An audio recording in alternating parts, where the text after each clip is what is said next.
On today's show, we take a trip down memory lane, back to simpler times. Short episodes, hardly any listeners, and let's be honest, us just pretending we knew what we were doing. Well, Ian wants another crack at it. So today, we begin a new and improved series on Heaven's Gate. We'll meet Marshall Applewhite and Bonnie Nettles, discuss their relationship, the formation of their ideals, and how they slowly manage to gain followers. If you feel like you've heard this one before, you have. But this time, it'll be good. I'm Mike. I'm Ian. And I'm Dave. If you've always dreamed about hitching a ride on the Hale-Bopp Comet, stick around. We'll be selling one-way non-refundable tickets at Necronomipod.com. Patrons receive 10 cents off. This is Necronomipod. Spacecrafts that are so large you can't even see the outer extremities of them. They would look like something larger than a planet. We will go definitely on board a craft to leave when the spading occurs. You can say, well, what's the difference? Well, the difference is we don't know if we're going to take these flesh bodies on board that craft or if we'll leave these flesh bodies behind. We don't believe that our Father's kingdom has much need for these flesh bodies, but it's possible that a spacecraft will come down and we'll walk on board that craft and they'll take these bodies from us and issue us the ones that belong to that level so that we might begin service. Well, we plan to cover Heaven's Gate tonight, start a series on them, kind of revisiting that. But I think based on popular demand, I'm going to call an audible, and we're just going to talk about our favorite hip-hop albums for an entire episode. Really? Because that's fucking the only thing people are talking about from last week. Have you reconsidered your ridiculous choices, or where you think you're going to go with this? First of all, I stand by those choices. Those are three fantastic albums that stand the test of time. Okay. Second of all, of course, it was a trolling list.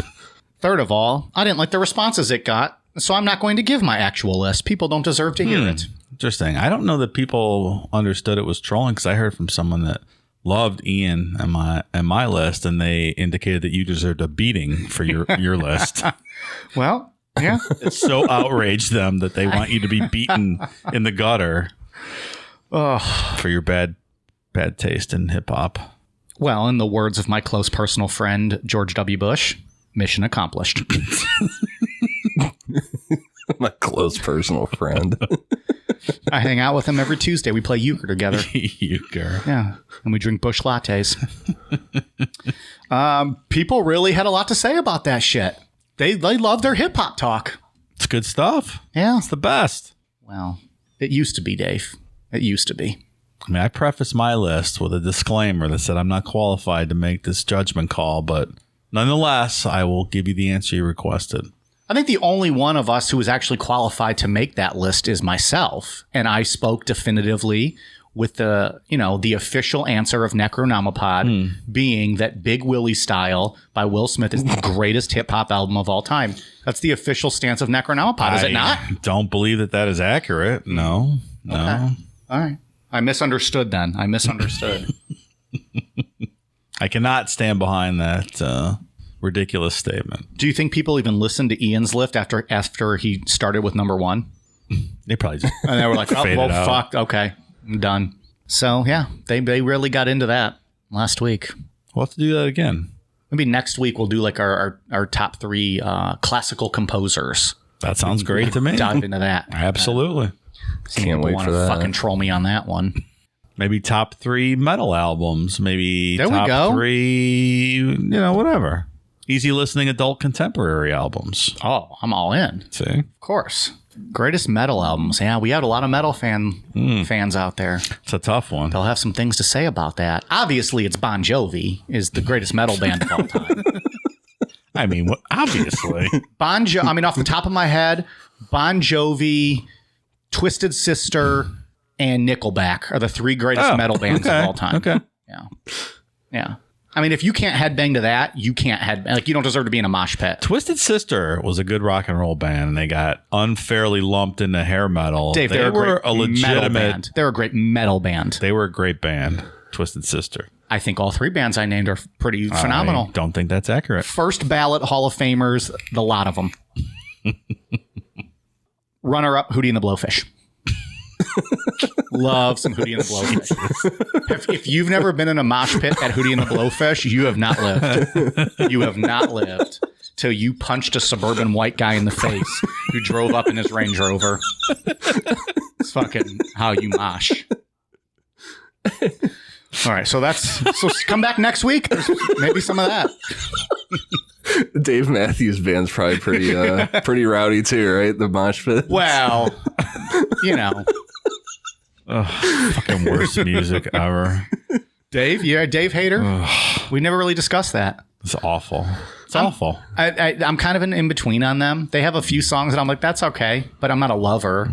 Do you really think Dave Matthews is awful, or is it their fans that are just the most obnoxious people in the world? I think it's both. The music's terrible and the most obnoxious fans in the world. Correct, Amundo. Yes. Would you rather have an afternoon picnic with a group of Dave Matthews fans or a group of juggalos? Juggalos. That'd be a good time. Yeah, I would pick the juggalo. Yeah, hands down, of course. It'd be a great time. So much Fago to be had. Maybe our guy Superhuman would show up. Now we're talking. That's a good fucking day at the picnic, man. I think we've referenced him a couple times. Superhuman? Now. Yeah. Would plug his account, but there's like 700 numbers in that. I don't remember what it is. Superhuman something on Instagram. Yeah. He does his backyard There's like two wrestling. M's in it or something. It's something weird. This is for all you I love that, juggalos and juggalettes. Whoop, whoop. Fuck this shit. It's the best. Check that guy out. Can we post a link to that guy? We should share that with everyone, right? Probably. It's I mean, he should be fantastic. sharing us. He's got a lot more followers than we do. Right. But I'm in His awe of video that of guy. him jumping. His video of him doing the elbow drop on that mini fridge has like 1.8 views. That's man. crazy. We got to send him a Necro shirt. Maybe he'll wear a Necro shirt for one of them. He always wears ICP shirts. Right. Can we put the Wicked Clowns on a shirt? I don't know. Could we? I mean, we can loosely use their trademark, right? Like, I mean, it's interpretation. It absolutely is. Yeah. All right. Well, that's enough. That was a little bit off. This is what happens when I don't have notes to open the show and something to talk about. We kind of go down a path and talk about fucking Hootie and the Blowfish and Twisted Sister and Bon Jovi, Dave's favorite band. Underrated band, Twisted Sister. Ian, what are we talking about today? I can't remember. Tonight we are going to do our first redo and do Heaven's Gate. We're going to redo this one mainly because of the research. Heaven's Gate was our 9th episode, and since then I've gotten way better with research and outlines. I went back and read the old outline for this, and I clearly didn't know what the fuck I was doing. It was 9 pages for the whole story of Heaven's Gate. I'm like, what the fuck was I even doing with this? You mean when the top of the notes still had the URL for Wikipedia.com that you sent to Dave and I? I'm just kidding. I'm just kidding. You know, the date of that show was 2/17/19. It's only 2 years ago. It seems like it was a decade ago. I know, and it'll be another decade before we get to 500 episodes. This is fantastic. Really? Yeah. Yeah, we were talking to Mike today about his promise to get a... Well, no, you guys are throwing in bullshit rules. Mike promised to get a show tattoo with us on the 500th episode, and I informed him that all Patreon bonus episodes count towards that total. I disagree with that. Well, I don't give a fuck. They do. It's got to be. It's got to count in our list of episodes in our timeline on our podcast platforms. I don't think that's accurate. We celebrated our 100th show based on that theory. We did not count the Patreon episodes. So I'm just saying. I think I got a couple years here until I have to figure something out. We'll get your tramp stamp sooner or later, pal. I will get one, like Charlie Runkle tramp stamp. I'll right. get that. It's a dolphin. Hail mugs on my on my lower back. So there's a couple more that I want to do for the earlier on ones. Like I was looking through the list earlier and I saw like Rocktario and the Anthill Kids, that cult. Well, that's a good one. That could be a 2-parter for sure. Did we not do that one as 2 parts? No, it was another real short one. Let me ask, Ian, are we going to be redoing the Casey Anthony series now that Autumn Fragrance has provided all the new information that was previously unknown on YouTube? Maybe we can get her on. Let's just tease it so that Dave and I can still make jokes about that episode, and then we can just keep it going that it's coming again. Right. It's coming again and again and again. Over and over. Just like my Google search history. So for Heaven's Gate last time around, we didn't get into their day-to-day and some of Marshall Applewhite and Bonnie Nettles' movements around the country over the years. And we also didn't cover their belief system very thoroughly, like basically at all for the most part. Some of that is because it's really fucking confusing and it changed a lot over the years that they were active. Oh, a change of belief system in this cult? That's weird. That never happens. Like last time around, we talked about this on Patreon not that long ago, how their website's still very active. Marshall Applewhite handed the ownership over the website to 2 members who had spent 12. Now, I read 12 years somewhere. Then, Dave, you sent me a link today that said that they were in it the whole time and they were given the task of keeping it going. Yeah, like way That's back to the 70s, right? Right. So I'm not sure, but it's still the same as the last day that they updated it in 1997. They sell the book, the VHS tapes of Marshall explaining things, the last statements from members, but they're really secretive and short in responding and selling the materials. It's really shady, or you would think it's really shady when you go to buy something from them. Do they take Bitcoin? No, you have to mail cash to this P.O. box in Arizona. Wow. Maybe that's how we should start selling our merch. Just mail us cash and then we'll send you something back.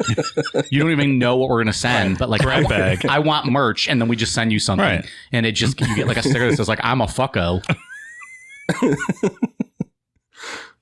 I know the P.O. box, but they have a physical location in Phoenix listed on that website. I wonder what's there. Yeah, I don't know. I don't know if it's like this person's house or what the fuck it is. Like 10 or 12 years ago, I was reading their website and I saw the email address. So I decided to send an email, and almost immediately I got a response back. And it creeped me the fuck out at the time, because at that time I was like, all these people are supposed to be dead. I tried to talk to them. They wouldn't talk. So then a couple years ago, Angie messaged them and bought the book and the VHS tapes for me. And that's what she had to send. I think it was like $35 in cash out to this P.O. box. And they were really short with her. And it was kind of like a gamble. Like, well, maybe we're going to see it. Maybe they're just going to take the fucking money and be done with it. But in preparation for this one, I reached out to them again to see if they would answer some questions. And I expected them to get really weird with me and either be short or refuse to answer questions. But they did answer some. I got in, like 15 or so questions. They said they wanted to keep it off record, so I think we collectively decided not to use direct quotes from them. But it gave me a better understanding of some of the belief system going into this. Look at this. Ian doing like real journalism. Amazing. Dave, also, this says a lot about you. Ian's getting answers from a group that's been dead for 25 years. You can't even get a fucking response from Casey Anthony, who loves attention. I mean, are you even trying here, Pally? Come on, a little effort, please. It's a valid critique, Mike. I appreciate that. Constructive criticism. Also, Ian borrowed my VCR to watch these tapes years ago. He refuses to give it back. I do. I still have your VHS player sitting here. And he's going to sell it on eBay. It's killing Dave because it's the VCR is the only way he can still watch his Debbie Does Dallas tape. So with that, let's jump into it. Marshall Herff Applewhite Jr. was born on May 17th, 1931 in Spur, Texas, to Marshall Applewhite Sr. and Louise Applewhite, and he had 3 siblings. His father was a Presbyterian minister, and by accounts, Marshall wanted to follow in his father's footsteps. There's really nothing negative to say about Marshall growing up, nothing out of the ordinary. The family did move around Texas a lot during his childhood, but once high school hit, the family settled down and he graduated from Corpus Christi High School. After high school, Marshall went to Austin College, where he eventually earned a bachelor's degree in philosophy. And by fellow students' accounts, Marshall was well liked and participated in a lot of extracurricular student activities. Just normal guy. For the time being. Yeah. I was going to say, like, I don't know how to respond when there's been, like, no abuse growing up. Like, what do you... Okay. Where did this come from? Yeah, okay. After he graduated from Austin College, Marshall went to Union Presbyterian Seminary to study theology with the goal of becoming a minister like his father. So that's Presbyterian. In Catholic, it's called the seminary, right? I believe that's correct, Dave. Okay, just checking. Maybe it's just a different pronunciation. Do they use the seminary with the Jesus crackers to make like a cereal, like a dip? Ooh, there you go. Dude, that's disgusting. You dip the Jesus in the seminary. More on that on next month's Bible Babble. We'll cover it. Well, you'll cover something, all right. Around this time, Marshall met Ann Pierce, and the two hit it off, and they got married pretty quick and had 2 children. Marshall always had a love for music, and he was a really good baritone singer.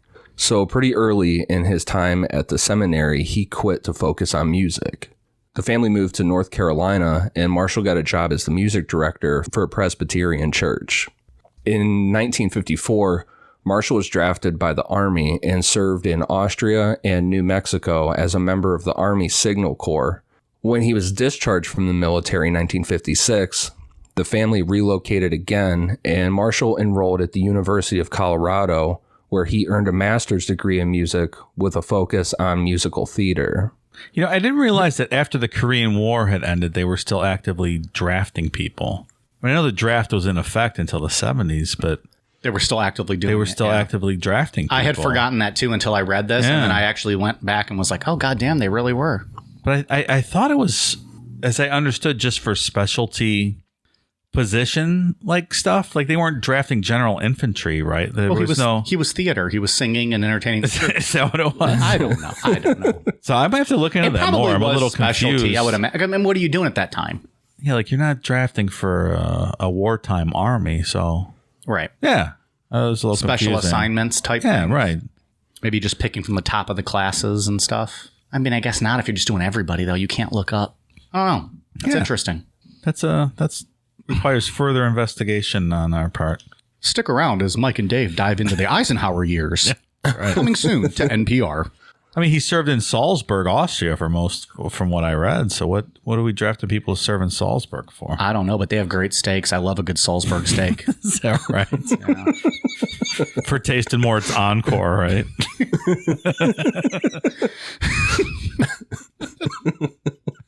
Your culinary tongue is nothing if not refined. This is what happens when our scheduling or our recording gets delayed a little bit, and then Dave and I are just sitting here drinking bourbon.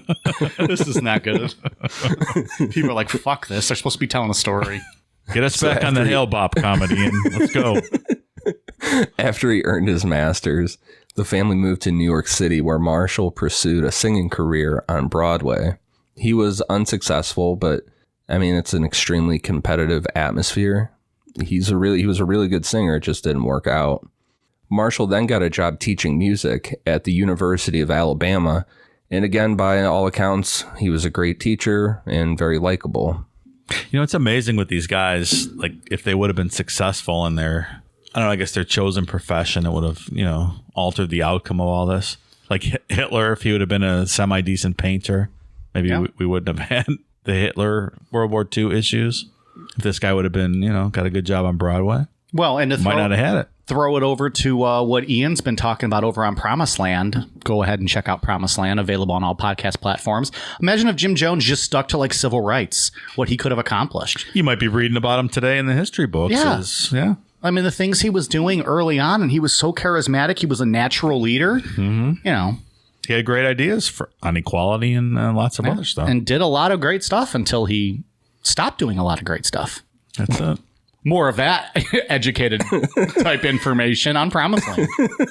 And I promise Dave and I don't interrupt Ian one time on any of those shows. He's like, he was doing lots of good stuff till he stopped doing lots of good stuff. And that's all I got to say on that. That's my series on And then I end it with Mr. Muggs. See you guys next week. This is Mike's take on Jonestown. In 1965, Marshall was fired from this job for having a sexual relationship with a male student. I mean, I guess in college, I don't know, like the ethics of having a sexual relationship with a professor is exactly, but the student was of age, and a same-sex relationship like that in Alabama in 1965 wasn't going to go over very well. I mean, Alabama in 1965 is a fucking hellscape. Yeah. I mean, I'm reading John Lewis's biography. He grew up in Alabama, and it just I can't even imagine the stuff that went on in Alabama in the 60s. It's just crazy that was taking place in this country. Yeah. When his wife Anne was made aware of the affair, she left Marshall and took their children with her.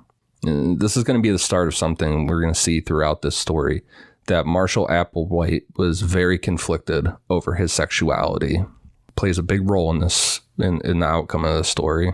Later on in 1965, Marshall moved to Houston, where he got a job as chair of the music department at the University of St. Thomas. Like people sat on him while they were playing, or this guy. Good one. Oh, I'm sorry. That means like he headed up the department. I gotcha. Sorry about that. I misinterpreted the word. He also got back into singing, being the choir director for an Episcopal church and singing with the Houston Grand Opera.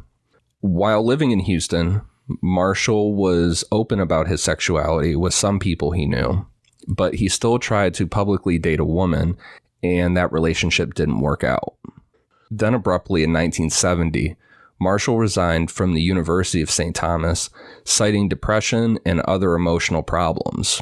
The widely accepted reasoning was that he had another sexual relationship with a male student, and the university let him resign instead of firing him and making a public issue out of it. Again, the student would have been of age, but I mean, this wasn't really an accepting time. And I think in all reality, in some of these areas, it still isn't acceptable for some people. Yeah, I'm sure. And like I said, I don't know what the ethics is on a professor having a relationship with a student. I think there was probably a lot of that going on back then. But I think, the same sex version of that probably going to get a lot more heat, especially that's in not the going to South. happen Yeah, down no there. doubt.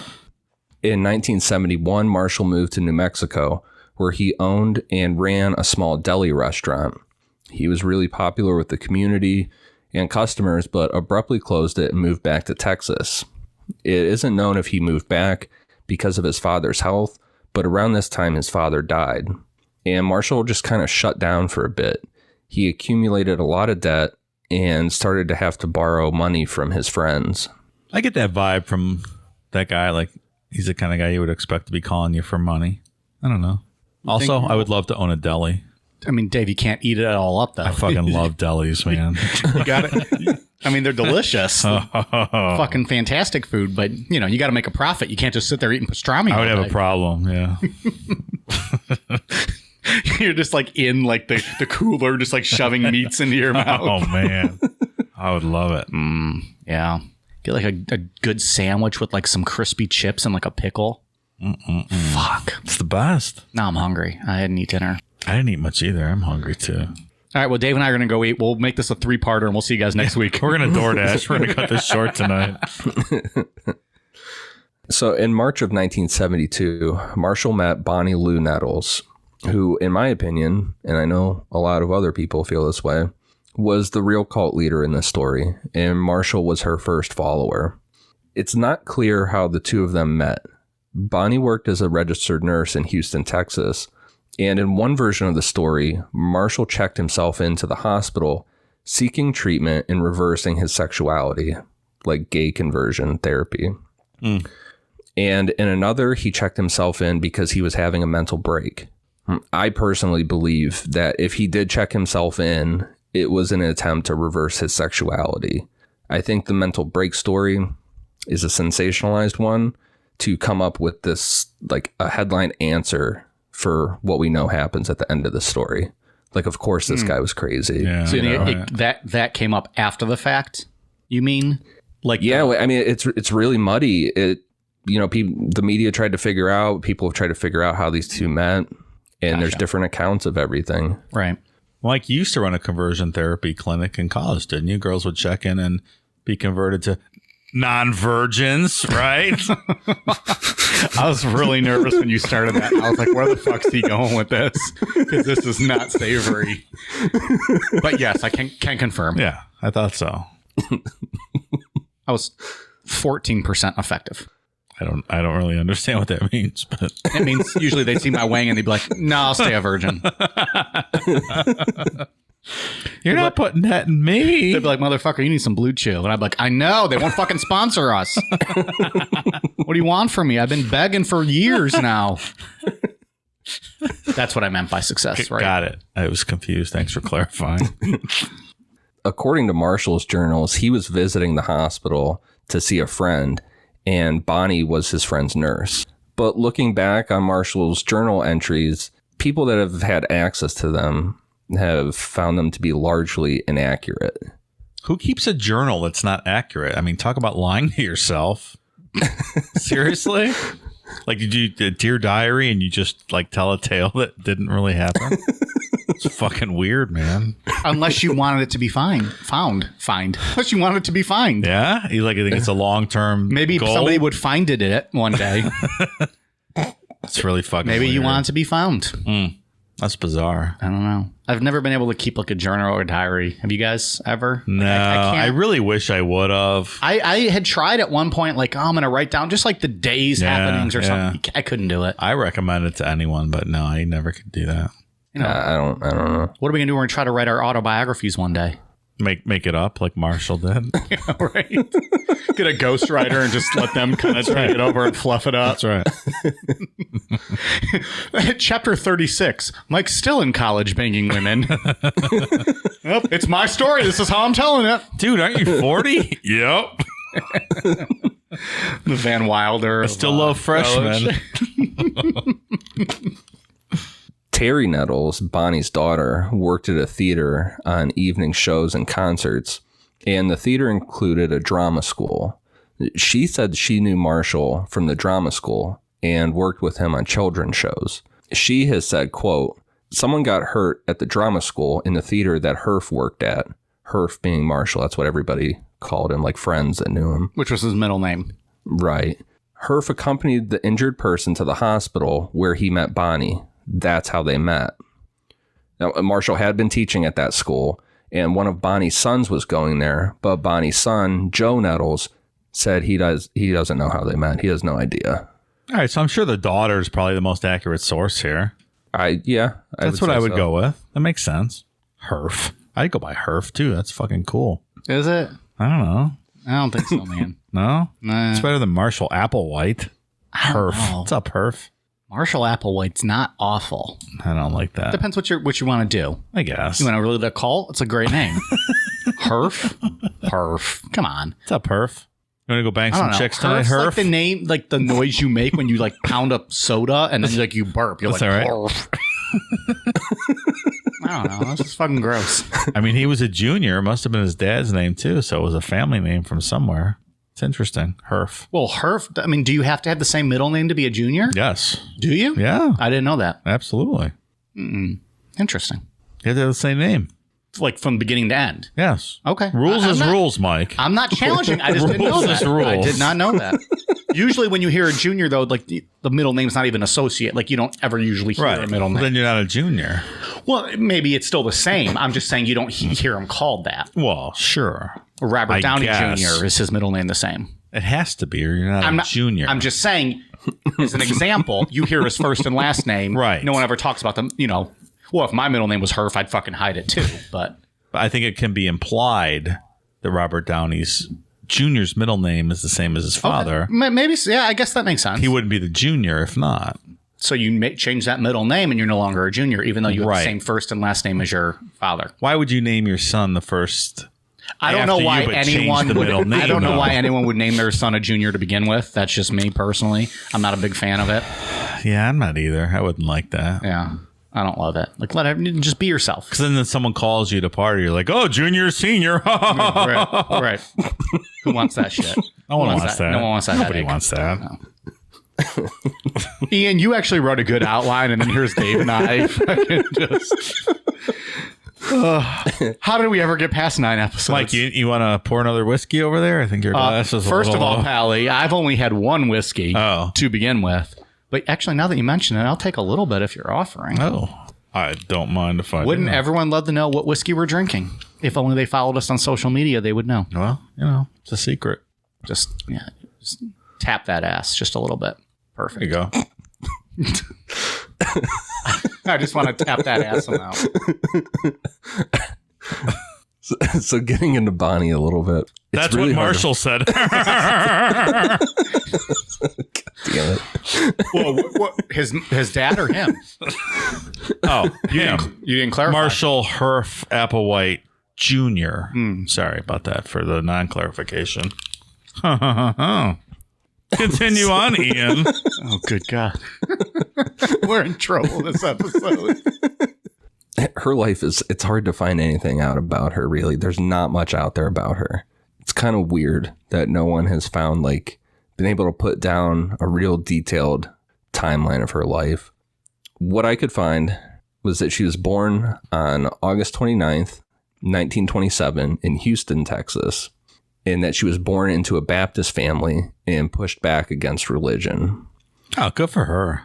She went to school and became a registered nurse. And then in 1949, she married a guy named Joseph Nettles. Together, the two of them had 4 children, and things seemed to be stable until sometime in 1972. Ian, I have a question. Do you think if you asked the website about her, you would be able to get more information? Or do you think, 1, do they not even know, or 2, they wouldn't give it if they did? So I did ask them a question about her, which will make more sense in part 2. Oh. And that, my friends, is a teaser. No. I didn't even plan that. No, this is perfect.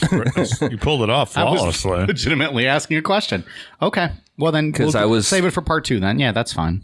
Yeah, as I was asking them questions, I was like they're only talking about Marshall Applewhite. Like, would we just forget about Bonnie Nettles? Like, fuck her or something? And so I brought her up, and they were still kind of short about her. So, did you ask if Bonnie was practiced in the ancient art of fellatio? No, I didn't. I believe that's against their beliefs, Dave. Oh, well, I might have to ask them this week. I too can contact these people. Please don't kill our source. They're still speaking with us at this point. Joseph and Bonnie's marriage began to go south as Bonnie got deep into astrology, theosophy, and the occult. And these beliefs are fine, and being into it's super cool, in my opinion. But when your partner wants absolutely nothing to do with it, it could maybe cause some issues. And especially if you start going way off the rails with it, like Bonnie did. Well, you think it's awesome, but is it really awesome if your wife's reading your fucking horoscope every day? Because she loves astrology. She's like, well, Joe, Capricorns are going to have a shitty day, so no need to fucking cook you dinner tonight. Are you a Capricorn? I am, yeah. As am I. Ian, are you? Did you make the cut, or are you out? No, I'm an Aquarius. Yeah. But you only missed it by a couple days, I think.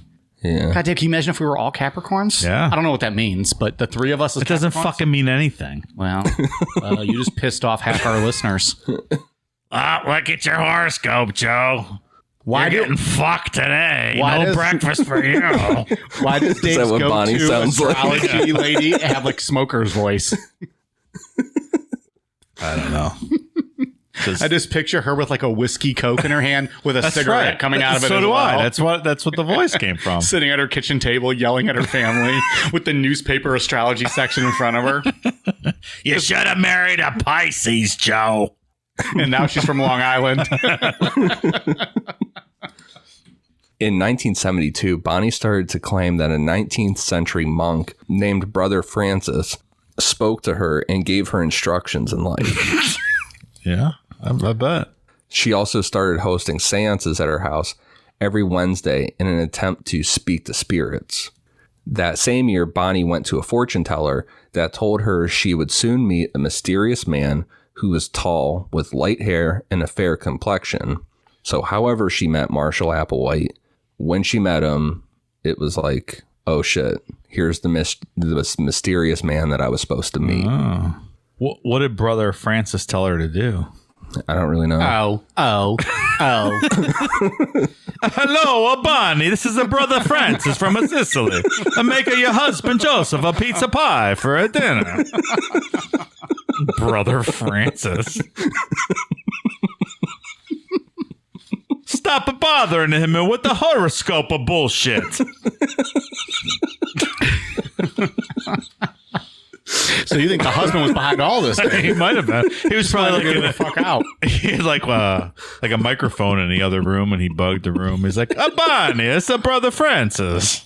Your husband is a suffering. Why don't you blow him once in a while? So that's behind. So Heaven's Gate is all done by Bonnie Nettles' husband. Right. It was all he started like because perpetuated the whole thing in the other room of their house. You think he may even wrote the horoscopes just to kind of push her more out? Like, maybe so. I see you in the other room, Bonnie. This is the brother Francis from the beyond. Your husband needs a pizza pie and a fellatio. What are you doing? oh, I hang out with Andre Chikatilo. We're friends. My boy, brother Francis. We're gonna get laid tonight. Give up at the pussy to your husband and Joseph. Oh, they get the sausage tonight. Oh boy. Okay. Yikes. So we're gonna be doing a third edition of Heaven's Gate in about a year. Where we're like, no, this will be the real one. We're gonna get it right this time. We're not gonna fuck up the story and interrupt it.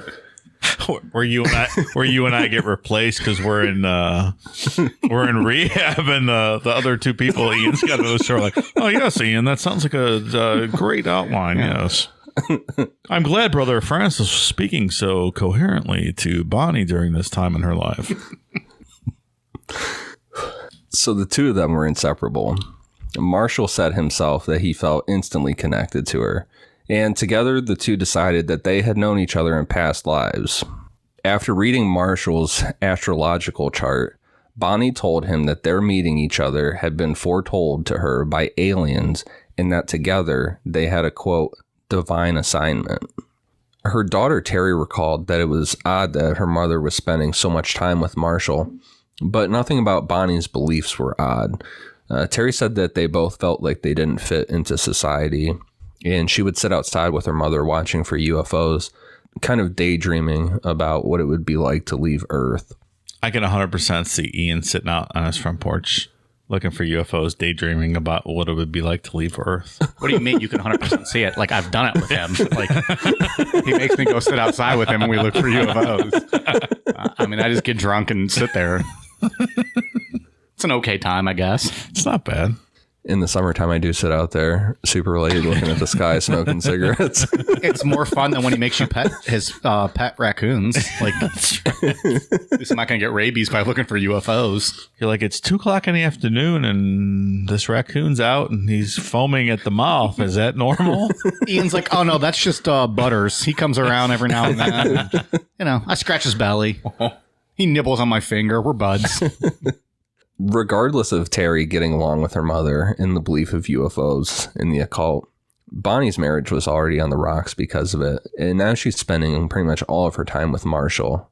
Then on New Year's Day, 1973, Bonnie just up and left her husband Joseph and her 4 children and took off with Marshall. Marshall also had some contact with his children from his previous marriage, but he cut all ties when he left with Bonnie. Joseph Nettles then filed for divorce soon after Bonnie left, and he was awarded full custody of their children. Parents of the year, am I right? Marshall and Bonnie living together was the perfect setup for Marshall. Not only had he found his soulmate, but he wanted absolutely nothing to do with sex anymore, whether it was with a man or a woman. He got this loving, platonic relationship that he wanted in life.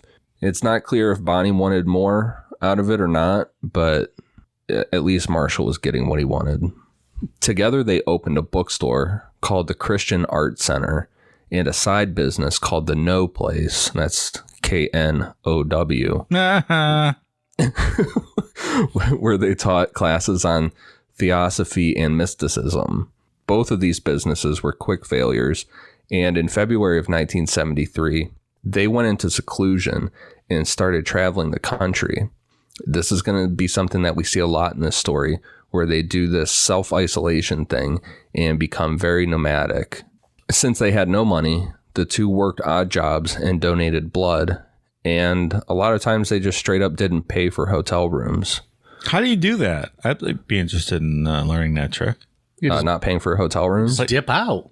How can you get a hotel room without paying first? I've never heard of that. No one gives you a hotel room. I don't know. I don't know if back then, like, I mean, did you have to leave a credit card back then? Like, was it just like, you know, paid in cash? Like, you know, but I don't know if you can just dip out like that. Like, was it back then like the honor system almost? Like, I don't think so. Where you checked out, they were like, here's what you owe. I don't think so. I don't know. But I mean, clearly they were getting away with something. I guess I'm curious to know how that scam works because I do not know of a way to get a free. Well, hotel Dave, room. Ian and I were not alive back then. You tell us how hotels work. I was a very young man in the 70s, Mike. I was not renting hotel rooms. You were not in charge of renting the hotel I rooms. was not. Nor responsible for paying the tab. No, I was not. Just eating all that fucking, you know, cookie crisp or whatever your parents were giving you back then. Eating out of the mini bar, you would go for that cookie crisp. That's right. Fruity Pebbles, maybe. Seems like a good scam. I'm just curious how it worked. Can't do that these days. No. You got to book a room at the hotel, and then they're like, oh, do you want to charge it to that one or not? I mean, either way, they got you by the fucking balls. Yeah. Trust me, I have tried. Can't get out of it. The risk of not paying for hotel rooms led them to start camping. While camping, they read a lot of the King James version of the Bible, and our favorite occultist that comes in more episodes than not, Madame Blavatsky. This is where the belief system of Heaven's Gate started to be molded into place, and it started with the belief that Marshall and Bonnie were the two witnesses described in the book of Revelation. Of course they were. You know, you've mentioned theosophy a couple times. That's the religion started by Madame Blavatsky's teachings. Yeah, that goes hand in hand with whenever we do the Nazi and the occult episode, whenever we finally get around to that, we have to do an episode on Madame Blavatsky to start that because she had the root races, you know, were the Atlanteans with the Lantern. Yep. And I think it was her fifth root race was the Aryans, you know, and obviously we know who pulled. We know where that went. Yeah, that went way off the rails. We'll be right back. In the book of Revelation, John was told that the court of God's temple has been given to the nations, and the holy city would be trampled by the nations for 42 months. During that period, two witnesses would be granted authority to prophecy. They're described as two olive trees and sometimes two lampstands who stand before the Lord of the earth. Both are able to devour their enemies with fire that comes out of their mouths, and also they have the power over the sky and water and are able to hit the earth with a plague. After their testimony, the beast overcomes the two witnesses and killed them. For 3.5 days, the people of earth celebrated the two witnesses' death and would not permit the witnesses to be buried properly. After this time, God resurrected the two witnesses, and their resurrection strikes fear in everyone witnessing their revival. And the two witnesses then ascended to heaven. In the next hour, a great earthquake occurred and killed 7,000 men, destroying 1/10 of the city. Sounds like a future Bible Babble episode for sure. Sounds like a really good time. I haven't studied Revelations in a long time. You should. It's the best book of the Bible. It is a lot of fun. The end of the world. I honestly do think it's the best book of the Bible. I mean, if you're going to read one book of the Bible, it's cool shit. Revelation. I also like John from the Gospel. John. Yeah. It's a good one. Matthew, Mark, Luke, and John. Anyways, you know the rest. Yeah, we all do. Yeah. Thanks, Mike. That jingle may be coming soon to Bible Babble if Dave ever lets me record it, but he won't take me up on that offer. I might.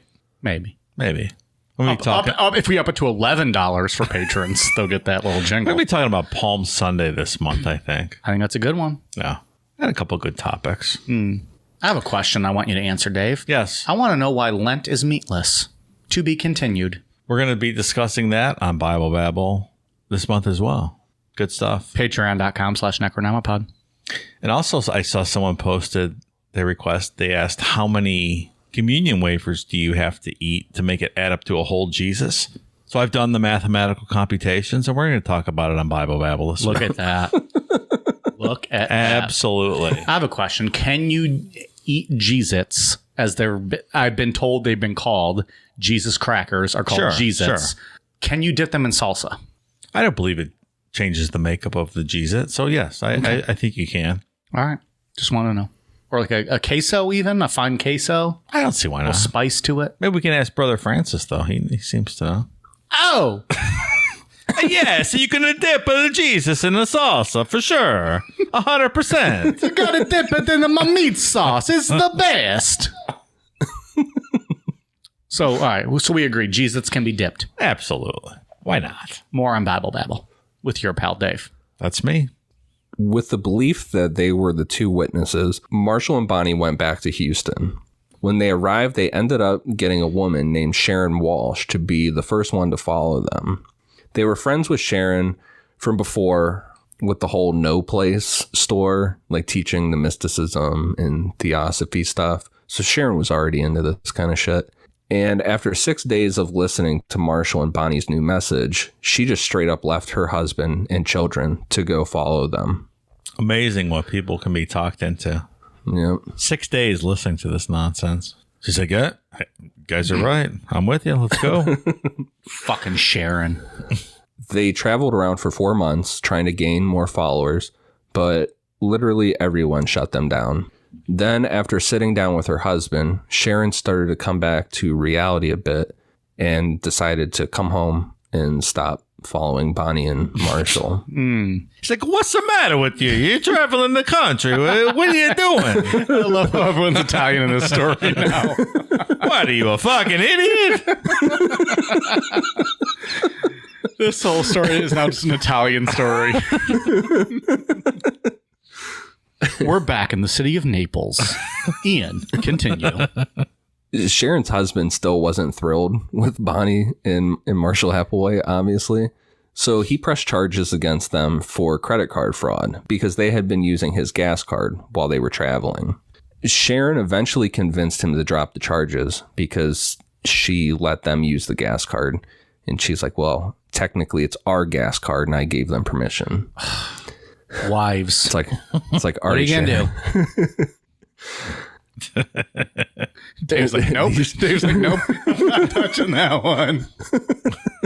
These charges revealed that during these travels, Marshall had rented a car in Missouri with an expired credit card, which technically was stealing the car. Marshall said that since he was one of the two witnesses, he had, quote, divine authority to keep the car, and he would just pay them back at a later date.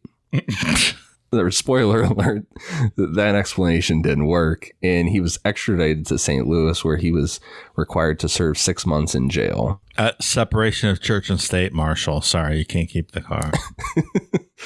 All right, we're going to have a beer break real quick here. Whiskey, beer, tequila, more beer, more vodka, more whiskey, and more beer. All right, thank you, Stone Cold.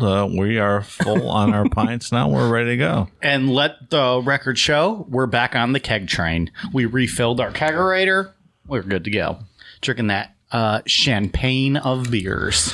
Yeah, we cheaped out and got the Miller High Life. Well, we don't have enough patrons to afford Miller Lite anymore, so it'd be nice if we had more people sign up to support us, so Dave and I and Ian can drink better beer, every week. But that's okay. We'll make our sacrifices. Patreon.com/Necronomipod. It was while in jail, Marshall had the awakening that he and Bonnie were actually aliens. Alien spirits that had, quote, walked into the bodies of Marshall and Bonnie. According to the belief system, an alien spirit had also walked into Jesus's body. Now that spirit was in Marshall. Where was the alien in the interim? Right. He was in the next. We'll get into it. But Hey, he was Dave. in the next level hanging Don't out. ask questions you can't handle the answer Well, to. I mean, we're talking 2,000 year interim period here. I was just wondering what this fuck was doing that whole time. You can't handle it, Dave. Fair enough. Fair enough, Mike. Regarding Bonnie, she was the spirit of an alien that was actually God. Everything in the Bible was accurate. It was just that people who wrote the Bible didn't have the vocabulary to explain aliens and UFOs. So that's where you get the angels and clouds taking people into the sky, things like that. They just didn't have the vocabulary to say that's a UFO. That was a spaceship. Sure. They're going the ancient aliens route with this stuff.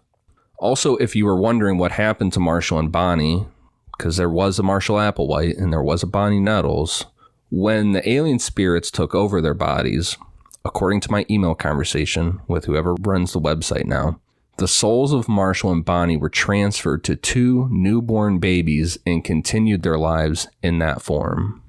You know, could it also be said that we're giving, like, the first news on this? Like, have other people... this is stuff that Ian got through interviewing people on the website. We can cut this out if we need to. So are we giving information that people might not actually have confirmed before? Like, this is maybe not breaking news, but, like, confirmed news from Heaven's Gate themselves, right? I don't know. That I could never figure out, like, what happened to Marshall and Bonnie when these alien spirits entered their body. Like, what happened to them before? So that's one of the questions I wanted to ask. Mm-hmm. And yeah, so their spirits or soul went to 2 newborn babies, and they were replaced by Jesus and God. Well, but it's not really Jesus and God, because also according to that email, all the stuff in the Bible, they used it as like allegory to explain to us stupid people that, you know, that's what we understand is Jesus and God. They underestimated us and didn't know we had Bible babble with your pal Dave. Fucking A, right? An expert on all things biblical. I agree with that sentiment, Mike. Thank you very much. My question, however, is what happened to the souls that already inhabited those newborn babies? Where did they go? That you got to stop. You're asking too many questions. Listen, pal. Now. Listen. Ow! Listen, pally. You're asking questions. You're about to get whacked. See, what year? You're gonna get whacked. What year did this take place? Because I'm thinking maybe I'm Marshall Applewhite. See what This I'm saying took here? place. This took place in Dave, 1973. So you were born 40 years before this, Dave. That's just You were 40. an offensive thing to say. I was born in 1971, so I thought I would ask. Oh, okay. Maybe I was Marshall Applewhite. You were not. Can confirm. All right. Fair enough. And also, I've seen the Kevin Smith movie Dogma, and I know goddamn well that Alanis Morissette is God and not Bonnie whatever. Nettles. Just want to put that out there. Nettles. While in jail, Marshall wrote a document titled Statement 1 that would be a basic outline of initial beliefs and became their first recruitment tool. In part, it said, quote, "There are 2 individuals here now who have also come from that next kingdom, incarnates as humans, awakened, and will soon demonstrate the same proof of overcoming death. They are sent from that kingdom by the Father to bear the same truth that was Jesus. This is like a repeat performance. This restatement or demonstration will happen within months. The 2 who are the actors in this theater are in the meantime doing all they can to relate this truth as accurately as possible so that when the bodies recover from their dead state and they leave on UFOs, those left behind will have clearly understood the formula." Yeah, I mean, those are words for sure. Yeah. They said those things. That's a direct quote. So those were words that were stated. Sure. I mean, it sounds like what you might read in the Bible as well, right? I mean, who's to say? Who's to say? Who are we to judge, Mike? Until we get on Surely Hail not Bob our- Comet. Surely not our drunk asses. No. Until we jump aboard the Hail Bob Comet, who are we to judge? I also read today, after I did this outline, I was reading some more after I sent it to you guys. Bonnie was visiting him a lot in jail during this period, and she was probably helping him more, like, put together this belief system more than he was actually writing it himself. That's at least what I think. So I think at this point in the story, what you're saying is Bonnie was the more instrumental one in all of this. But I think because of events that happened later in the story, probably in part 2, Marshall's the one that we're more familiar with as the leader. Yeah, like how this was set up, you know, we're going to start getting into them talking to people. Bonnie is the brains. Marshall is the charisma. Yeah. He was the talker. Bonnie just kind of stayed in the background and came up with all this stuff. The man with the plan, if you will. The woman with the plan. There you go. There you go. But women always have the plan. They're always This the is brains true. behind the operation. You can't deny it. It's undeniable. Other than Jonestown, and we saw what a man did. He fucking killed the monkey. So, fuck him. That's why men should never be allowed to run things. Upon Marshall's release from jail, he and Bonnie reunited. And after saving up some money, they set out on the road again, calling themselves the Two. In March of 1975, Statement 1 was mailed out as a flyer to churches, New Age groups, and metaphysical stores countrywide, like stores that sell crystals and all that stuff. After reading it, a guy named Clarence Klug, who was a failed New Age metaphysical cult leader, he was trying to start a cult, but he was not doing a great job of it. He invited them to speak before an awareness group that he was running in Los Angeles to explain Statement 1. At the Los Angeles meeting, Marshall and Bonnie were using the names Guinea and Pig to reflect their understanding that they were part of an experiment conducted by the Next Level.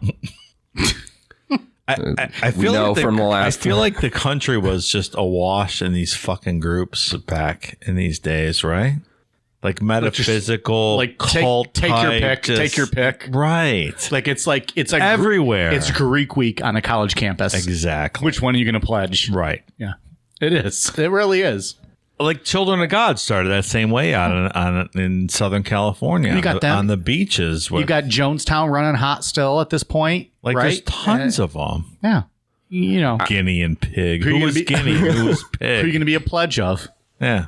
Yeah, right. It's pledge week. Was Marshall Guinea? Yeah, Marshall's Guinea. So Bonnie was Pig. Yep. It's a great name. Talking about the metaphysical thing, like there being so many of those groups, I feel like those type of places still today, like yoga places, metaphysical stores, at least I get the vibe when I go to those places that I'm like, am I talking to a potential cult leader right now? Or are you a failed cult leader? Yeah. What are you trying to put on me right now? Because there's one up the road here that I actually do like going to because I like buying crystals and stuff. Yeah, there's a couple ladies that run that work there that I could see them being like a Sharon that takes off with Bonnie and Marshall if it was back in this day. So they said Guinea and Pig, and they were an experiment being conducted by the Next Level. They explained that the Next Level was the same concept of TILA, which stands for the evolutionary level above human. So it's all the same thing. In other words, like Rob Zombie would say, more human than human. That's exactly Rob. Thank you. The Next Level is a physical place. It's another planet in our universe where beings live in pure bliss and feed themselves by absorbing pure sunlight. At the Next Level, these alien beings do not have sex, eat, or die. And they said that those were all the things that make us, quote, mammalian here on Earth. The two said that what the Bible calls God is actually a highly developed alien. So no eating and fucking. Sounds great. Like, is there whiskey or beer on this level? Or You have no. there's nothing. Actually, it's no sex, no eating, and no dying. Here's my thing. No sex, no eating, no dying. If there's booze, sign me the fuck up right now. Why not? Why not? no dying and booze. Yeah. Okay. But no fucking and eating. You can get it Rambo. I mean, you're not going to starve to death, right? I would imagine, like, based on this, you're not hungry and you have no sexual appetite, correct? Because I mean, you're not going to starve to death. Is the sexual appetite gone, or is there just no fucking? But that's the same with eating, though. Is the hunger gone? I don't know, Mike. I don't know. In my mind, you're not turned on and you're not hungry. But I could even, I mean, if you're turned on, you go look at some Casey Anthony photos, take care of business, come back, boom. You have your booze and you don't die. Well, one could infer that if you're No. fucking, there's no masturbation either. That's Mike. not fucking. You can't. You don't even have the option to do that in the Next Level because all these alien beings are genderless. You have no sex organs. No sex organs, gendered. So Mike. you're never hungry, you're never horny. Absolutely not. I don't know, man. That does not sound great. I'm going to decline the offer to go to the next level. I'm going to stay on this level right here. But that's me, Mike. You do what you want. I don't know. You want to jump on Hail Bop Comet in the year 4380 next time it's here? Go for it. All booze, no death? I don't know, man. I'm going to take fucking and eating, so I'm going to stay on this plane. Ian, please continue. They said to gain access to the next level, humans would have to shed every attachment to Earth. This meant members had to give up all human-like characteristics, such as their family, friends, sexuality, individuality, jobs, money, and possessions. No fucking way, Mike. Literally everything that you've ever had. Come on. Dave, you're cared for, and all you get to do is drink all day, and you never die. I don't know. Jim Jones never offered me this. It's true. More of that on Promised Land, available every Tuesday on all of your podcast platforms.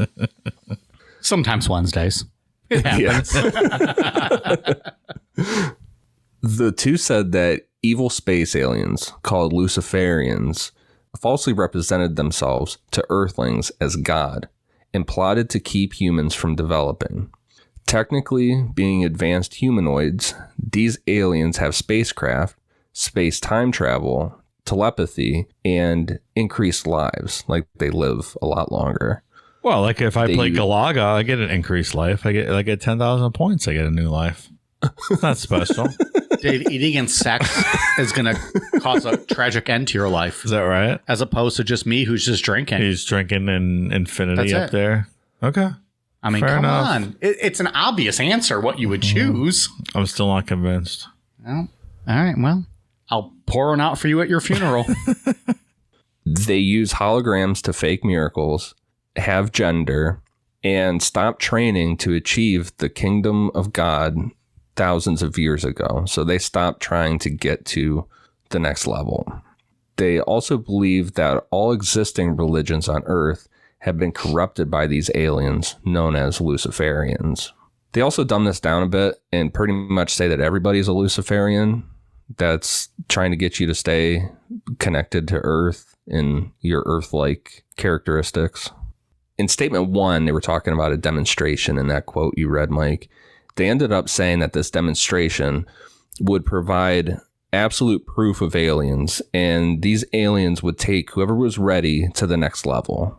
I'm ready for it. Let's see it. I want to see proof positive. Show me the aliens. I want the aliens. You don't want aliens? Say yeah. Yeah.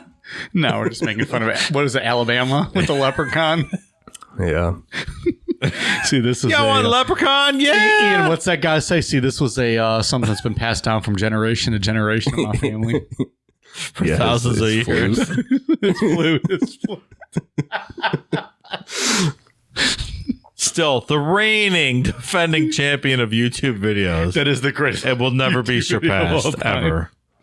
Probably a crackhead got a hold of the wrong stuff. So 4 things here with the stuff we just went through. First, they weren't aggressive with the Luciferian thing. Like, typically cults are really aggressive in saying, if you don't join us, you're not going to survive in life. And Marshall and Bonnie were basically like, your loss. If you don't come with us, we don't really care. They didn't use any scare tactics. Reverse psychology. They're like, fine, you don't believe, you're not going to the next level. We are, though. Second, you shed all your human attachments to enter the next level. You would become this perfect alien being that we talked about. The way that they portrayed this was an alien that basically looked like a more attractive version of the standard gray and had no gender. You know what this conjures in my mind is Marilyn Manson on the cover of Mechanical Animals. Yeah, you could say that. Right. Without the red hair. Yeah, without the breasts. Yeah, right. Because there's none of that. Yeah, right. Yeah. But just that androgynous kind of. Mm-hmm. I don't know why I thought of that, but. The two taught that this would be a physical changing, like a caterpillar becoming a butterfly. Like, your body was actually going to physically change. And this example was used in almost all of their early literature. They emphasized to the early followers that they were not speaking metaphorically. And they used a lot of words like biology and chemistry in these statements. They also attempted to avoid the term religion, as they saw it as being inferior to science, which I can get on board with that. Mm-hmm. Third, these core beliefs are going to shift a bit over the year, but this is the general system. And we'll cover all the further publications they do and changes to the beliefs, as well as name changes.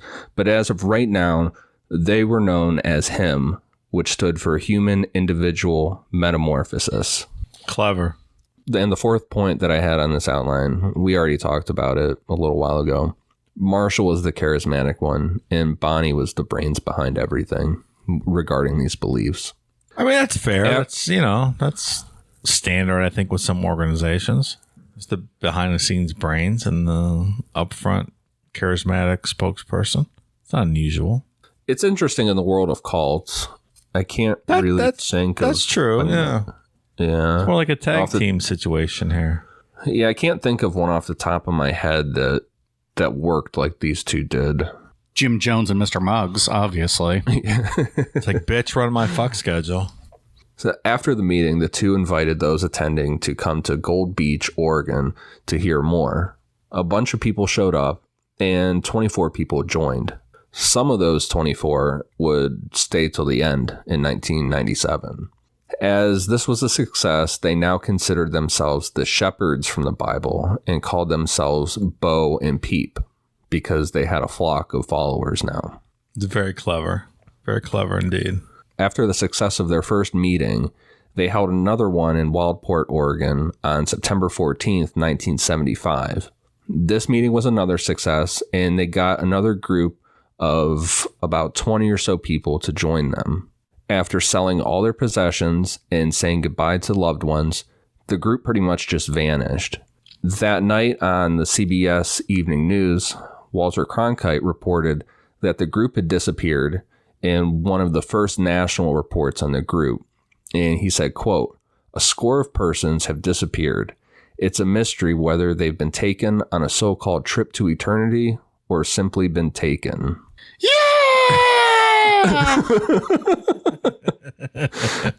Or simply been taken. This negative media coverage scared Marshall and Bonnie, and they quickly got out of Oregon, moving on for other meetings in Denver, Chicago, and Tulsa. Overall, they held about 130 meetings through this time period using the following flyer. So I'm going to read this just as it is written. UFOs, why they are here, who they have come for, when they will leave. Not a discussion of UFO sightings or phenomena. Two individuals say they were sent from the level above human and are about to leave the human level and literally, physically return to the next evolutionary level in a spacecraft within months. The two will discuss how the transition from the human level to the next level is accomplished and when this may be done. This is not a religious or philosophical organization recruiting membership. However, the information has already prompted many individuals to devote their total energy to the transitional process. If you have ever entertained the idea that there may be a real physical level beyond the Earth's confines, you will want to attend this meeting. I feel like Ian would be susceptible to a cult like this. I mean, I probably would have checked it out if I saw that flyer back in the day. Like, oh, UFOs. What do we got here? Let me see. They got a bagel spread going on? Because if they got a bagel spread, I'm going to be there. Like, I want to go up to the mothership. Later in 1975, the two decided that the group should be divided into two-person groups and travel around the country spreading the message. Each member was assigned a partner of the opposite sex, but no physical relationship was permitted. To get in contact with Bo and Peep, they were instructed to write a P.O. box in Gulfport, Missouri, and other P.O. boxes in various locations. So these guys might have come to your door. Todd, do you have a minute to talk about the eventual jump onto Hail Bob comment? Dave's like, of course I do. Come on in. Come on in. Can I record you for my podcast called Bible Babble? Let's do some shots. Let's see where it goes. It's unclear if they were ever in Gulfport or any of the locations where these P.O. boxes were, or if they just hit these spots up every once in a while, or what they were up to, because they were just traveling around. And Bo and Pete, they would just randomly show up places, and it would be hit or miss as to how many members would show up, if they even found out about it. It's just because people didn't know where they were in the country. And there were other times that there would be rumors going through the group, through these P.O. boxes, that Bo and Peep would be at a certain location and then never show up because it wasn't true. At this time, the group had around 200 members, but with no structure and no leaders to really follow, the group dwindled down to about 100 people. Like, you send 2 people out in the world to go to travel and spread the message of this. And after a while, they're like, fuck this. Let's go do something else. You know what I mean? I get this kind of sucks. Realizing the mistake they made with this approach, this made Bo and Peep start holding public recruitment meetings again to grow their membership. This was also at a time where cults were getting a lot of national attention. Family members concerned for their loved ones created the Concerned Relatives group in response to Jim Jones and the People's Temple. And there were a lot of family members concerned with their loved ones that joined Bo and Peep and just gave up everything and took off. There was a small section of the media trying to find out more about them, and this caused them to have extreme paranoia, and they started to tell their followers that they would eventually be assassinated. Going back to the 2 witnesses and revelations, they predicted that their deaths would be similar. This is a Brother Francis. I believe that you will be murdered by a pizza pie falling from a 3-story building. Ow! It hit me! Ow! My shit is everywhere! Well, I mean, it's because the sauce gets in their eyes and they walk out in front of traffic and you get hit by a car. I mean, obviously the pizza's not going to kill them. No, that's the sauce. Yeah, for sure. Plus the acidity, in your eyes. You can't see anything. You can't fight that. Hey, taxi cab runs you over. Boom. The Pope Mobile hit you, I think, in Italy. There, the Pope Mobile. No, they don't stop for you. Of course fucking not. Plebeian. Not important to the Pope. This next round of meetings were largely a failure. There were a lot of meetings where there was some intense heckling going on. Like, basically, yeah, okay, you 2 assholes are the alien second coming, you know. You're like, Bo, Peep. Like Marco Polo. Bo, Peep. When I say Peep. Bo, you say Peep. Bo, Peep. Bo, Peep. You would have thought we would have planned that. We did not. That's a gift from God. God is good. God is great. Sometimes you just need to let go and let God. Oh, that's funny. There's some video from these some of their meetings where they get heckled, and it's pretty brutal. Heckling's good stuff, man. I'm going to go on record. I want some questioning them. I want some Bo Peep shirts now. When I say Bo, on the back you say Peep. Amazon.com/Necronomipod or search Necronomipod for our t-shirts. After one particularly heckle-heavy meeting on April 21st, 1976, Peep, being Bonnie, she just straight up stood up in the middle of it and announced that, she said, quote, "The harvest is closed," meaning that the members they had were the only ones that were eligible to get to the next level. Everybody else can fuck off. We're done. It's like fuck you guys, I'm going home. Like La Cosa Nostra. The books are closed. No more made members. You're not getting in. You're done. Yeah, except theirs was because of heckling. And they're just like, Well, yeah. fuck you guys. Books are closed. They then took their group of followers on a nomadic journey through the U.S., eventually settling for a period of time camping in Medicine Bow National Forest in Wyoming. This would be the start of a period of seclusion that lasted for 12 years, and that is where we will pick back up on part 2. I would just like to go on record and say that Wyoming is the most beautiful state I have ever visited. Okay. That's It's gorgeous. It's a gorgeous state. Have you been there? No? I've not been to Wyoming, no. I think Wyoming is the most beautiful state in the United States. Okay. And I've been to many, not all of them, but I've been to many. I think Wyoming is gorgeous. Duly noted. The end of my statement. So they lived 12 years, maybe out in the wilderness, just camping? Like you and Ian would probably like that, like just living off the earth under the stars for 12 Look, in all fairness, Ian and I years? would be the ones still running their website because we would not be dead if you put us in the wilderness. We would survive and we would live on. And, we live off the earth. Fair enough. Ian and I could live off the earth, no problem. There's a lot of camping going on for sure. But when I say seclusion, they just kind of they disappeared for 12 years. No one in the public eye saw them or heard anything from them for 12 years after this heckling incident in 76. You're like, The only awkward part of the whole entire thing is when Ian and I both walked out of our tents, both wearing the same Shawn Michaels trunk pajama pants. That's the only awkward moment. That's pretty awkward. And we were just like, well, one of us has to change. And then we just both like super kicked each other. And then that was it. And then you go night-night because you just got kicked in the chin. That was it. No other issues. Smooth sailing. It is what it is. Smooth sailing. I guess I would say we went a lot more in depth with Heaven's Gate than we did 2 years ago. And I find it fascinating. Well, this outline was as long as our whole first outline. Yeah. So No. There you go. there's that. Cults are fun and they're one of my favorite things to talk about. So Because it's really hard to put yourself in the position. These people would listen to these fucking goofballs. They're like, oh, yeah, let me sell all my shit and go with you guys and live in Wyoming out in the open for 12 years. yes, I agree with you. But these are also real people that are doing it, which is fascinating to me.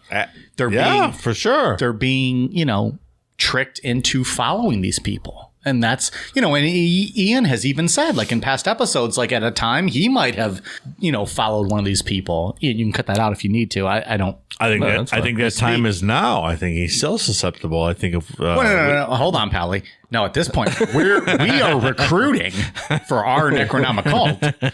They're listening every day to Ian's beautiful potato voice and that velvety, cheesy potato soup voice that just, ooze into their soul. And then we have them follow us. Okay. Next thing you know, they're patrons. They're buying shirts. Maybe a thong coming every now and then that says, I listen to Necronomipod and the only thing I got was mic up my ass, and it says on the back on the thong. I don't know. I'm spitballing. We're brainstorming here. We're brainstorming. Well, the thing with this group is that, like all cults, every cult is consisted of people that are successful, some that aren't, some that are highly educated, some that are middle of the road. There, a little bit of everybody is in every cult. These people that this cult appealed, that Heaven's Gate appealed to, were people that just did not fit into society at all. A lot of people that the whole like hippie movement, the free love movement, was not kind to these people. That whole is it because they were kind of thing. Is it because they were religiously affiliated? Like the free love people rejected them. I mean, to not being mean to people from Heaven's Gate or anything, but a lot of them were very antisocial nerds for the most part. Just did not fit into society. They weren't into partying. They just really didn't fit into the counterculture of that time. That makes sense. Sure. And they when were you the have counterculture of the counterculture. Yeah, right. That's what I mean that for real. Like you said, if I saw that back in 70, whatever that was, 75, that flyer, I'd been like, I'll check it out. But if I was really extremely not happy with my life, with society, I just felt like I didn't fit in. And then there's talking about something that resonates with me, UFOs, and then like, yeah, you know what? You don't have to be a part of this. You can get fucking rid of all of it, and we can go hop on a UFO. I don't know. Somebody in that state that's really so disconnected with society might go for it. I get it. Makes sense. So try to wrap it up tomorrow in part 2, or next week with a part 2. Mike says it's going to be 3 parts. We'll see. I think it's going to be 3 parts. Come on, man. That was my prediction. Seriously. Come on, man. Yeah. I did predict that. We'll see. I did some heavy digging, and I found a really shady Google Drive link that I just took a chance and downloaded it. And it had an archive of their 1995 post on Usenet that when they tried to recruit. And it's very long, so I want to dig into that. So yeah, it might be 3 parts. God damn. We'll see. God damn. All right. Well, we kind of wrapped it all up just there as it is. Ian, do you got anything else to add to part 1? I know you gave us a teaser of what's to come. Anything else you want to close this chapter with? A lot of interesting stuff coming up on part 2 that I didn't know about. One interesting fact involving one of my favorite guys from the UFO world, Jacques Vallée. I'm glad we're redoing it. Didn't Philip Klass kick Jacques Vallée's ass one time? Absolutely not. Can confirm, did not happen. Dave, you got anything else on part 1 of Heaven's Gate? No. I will reserve judgment for next week. Or the week after, because we know Ian's taking this 3 parts. That's what I meant. It's a 3-parter for sure. I mean, honestly, come on. Come on, Ian. We don't know. Fucking 3 parts. Well, you know Seriously. what? He might have got his shit in if we weren't fucking whiskey drunk tonight, interrupting him every fucking 4th sentence. In all fairness to It's very Ian, true. He had a very thorough outline tonight, and then we fucking hijacked the shit out of it and ruined it. I got nothing else either, obviously. What do I have to add to anything? Got some patron shout outs for this week. Want to say a special thanks to Marissa Flores, Victoria DiMonda, Brian Coppold, Gina Mancini, Laura, Molly, Tasha Hogarty, Tommy Kent, Brendan Hurlbert, Taylor Freehan, Harris Shaw, Ibris29, Alma Flores, Mary Rowe, B. Ruff, Ian's Taint, Claudia. Love that guy. He loves your taint, I guess. He claimed it. Claudia, Gina Runyons, Tyler Davis, Justin Van Cleve, Sage56, Riley Popplewell, Rachel Pop, Lucy Harrison, Melania, Adam Gerard, Brennan Johnson, Erica Pauza, and Michelle Fowler. Thank you very much. We are at patreon.com/Necronomipod. Ian, what do you got for us? First, I want to give a shout out to Amanda Adams for my, I guess you would call it a metal sign of a raccoon holding a roll of toilet paper. It's your spirit animal. That's right. I got it up next to my Bat Boy poster here. So yeah, thank you. I got a good laugh out of it. And for iTunes, I have one for ADSM 1023, BNC 620, Testicle, Acid Anthrace, Not Casey Anthony, Darkest Barnett, and I'm Valentine. Thank you guys for the awesome reviews. Special shout out to Testicle. It's a Testicle. fantastic name. Oh, I just got it. I didn't get it at first. I love her work. Testicle. Dave, you got anything for us? Oh, I'm sorry, Ian. Go ahead. And I just wanted to give everybody a shout out that a thank you that has given Promised Land a bunch of good reviews. I have not gotten a 1-star yet, so Damn. that's Wow. nice. Wait till I sign up. Oh my God. I Apple. submitted like 5 1-star reviews. What are you talking about? It's not working, apparently. Bring that shit down. If it goes huge, then we're fucking going solo. And then what the fuck are Dave and I supposed to do? We're going to do this shit by ourselves? Come on. Yeah. Promised Land every Tuesday into Wednesday, maybe. Yeah. But you get it once a Just week. depends. It's there. Free on all podcast platforms, so check it out, Promised Land. Dave does his Bible Babble for the $10 tier patrons, available at patreon.com/Necronomipod. We also have all of our merchandise available at amazon.com. Search Necronomipod. We got all kinds of fun shit there. Currently, I think it's only available in the U.S. because of shipping issues. We're going to see how that plays out, but apologies to anyone not in the U.S. who's trying to get our merchandise. We appreciate your support, but Sorry if you're not blessed by nationality. goddamn. And we are on the socials at. Did I throw to you, Dave, with your? I have nothing. I have no bad review corner tonight because every review has been awesome. All right. And I am very intoxicated. I'm talking slowly and I'm slurring, and that's okay because I've been drinking heavily. It's very late at night, and that happens. And that's the way God intends it to be. It's the way God intended it to be. Let go and let God. That's what I live by, Mike. We are on social medias at Necronomipod, Twitter, Facebook, Instagram, YouTube at Necronomipod, Amazon.com, search Necronomipod, and Patreon.com/Necronomipod. We appreciate you guys listening. We'll be back next week for part 2 of Heaven's Gate. All right, you guys ready for a cool down beer? Cheers.